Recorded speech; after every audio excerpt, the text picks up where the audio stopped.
ناظرین مکرم، ہمارا آج کا موضوع روح موضوعات ہے، جان عنوانات ہے۔ خاتون جنت سیدہ فاطمہ الزہرا سلام اللہ علیہا، نور چشم مصطفیٰ، راحت جان مرتضیٰ، جنت الفردوس حسنین کریمین، سرچشمہ سادات طاہرین، امینہ نسب رسول صلی اللہ علیہ وآلہ وسلم۔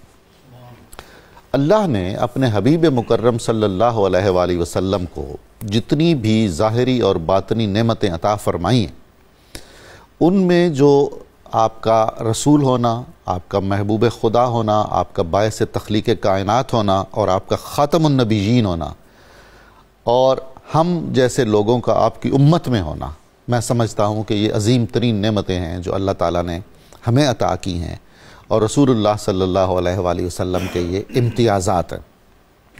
آپ کے جو ظاہری نعمتیں آپ کو عطا ہوئیں، ان میں سچ پوچھئے تو اولاد کی شکل میں سیدہ فاطمہ الزہرا کا وجود گرامی آیت عظمیٰ ہے اور نعمت کبریٰ ہے۔ رسول کریم صلی اللہ علیہ وآلہ وسلم کے امتیازات کی فہرست طویل میں درخشاں ترین باب ہے سیدہ فاطمہ الزہرا سلام اللہ علیہا۔ اس کی کئی جہتیں ہیں، کئی حوالے ہیں جن پر ہم بات کریں گے۔ ہم تو نسبتوں کے ماننے والے ہیں اور ہمارے لیے نسبتیں بہت ہی مقدم ہیں۔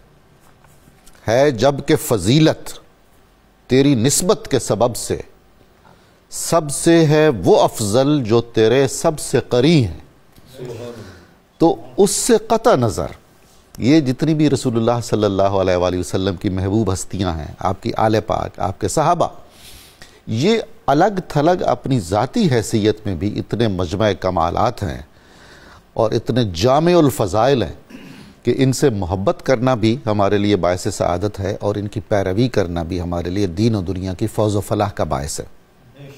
سیدہ فاطمہ الزہرا ایک عظیم بیٹی کی حیثیت میں ہمیں نظر آتی ہیں، اپنے جلیل القدر باپ کی پشت سے بوجھ ہٹاتے ہوئے، اور یہ رسول اللہ صلی اللہ علیہ وآلہ وسلم کے قلب اطہر کو راحت پہنچانے کا عمل ہے۔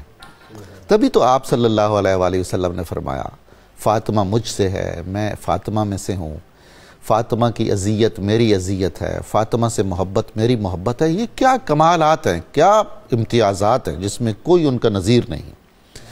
ناظرین محترم، ہم حجر الاسود کو چومتے ہیں جو پتھر ہے کہ رسول اللہ صلی اللہ علیہ وآلہ وسلم نے اس کا بوسہ لیا۔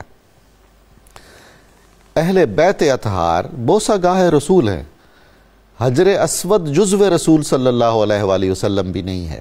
اہل بیت اطہار بوسہ گاہ رسول بھی ہیں اور جزو رسول بھی ہیں۔ تو اہل بیت اطہار کی عزت، حرمت، عقیدت اور محبت کئی گنا بڑھ کر ہے حجر اسود سے اور ان تمام شعار سے جو ہمارے لیے بہت ہی مقدس اور محترم ہیں۔ رسول خدا صلی اللہ علیہ وآلہ وسلم، آپ اندازہ فرمائیے کیسی ہستی ہیں، خاتون جنت جن کا لقب ہے، جن کا عقد مبارک بھی آسمانوں پر ہوتا ہے فرشتوں کی مجلس میں، اور اعلان کون فرماتے ہیں؟ خاتم النبیین محمد الرسول اللہ صلی اللہ علیہ وآلہ وسلم۔ اعلان کہاں ہوتا ہے؟ مسجد نبوی میں۔ مسجد نبوی میں قس مقام پر ہوتا ہے، منبر رسول صلی اللہ علیہ وآلہ وسلم پر۔ اس کا مطلب یہ ہے کہ حضرت سیدہ فاطمہ الزہرا کی ولادت مبارکہ رسول اللہ صلی اللہ علیہ وآلہ وسلم کے لیے انعام ہے۔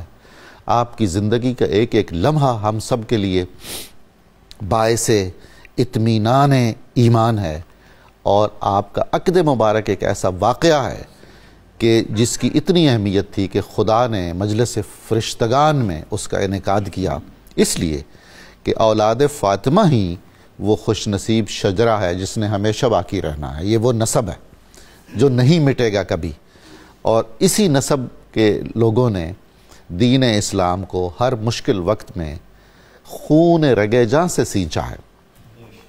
تو سیدہ فاطمہ الزہرا کے فضائل اور کمالات پر بات کرنے کے وہ ہستی ہیں ناظرین محترم، بڑے بڑے اولیاء کہتے ہیں کہ یہ ولایت مصطفیٰ اور ولایت مرتضیٰ صلی اللہ علیہ وآلہ وسلم اور کرم اللہ وجہہ الکریم کا صدر دروازہ ہیں سیدہ فاطمہ۔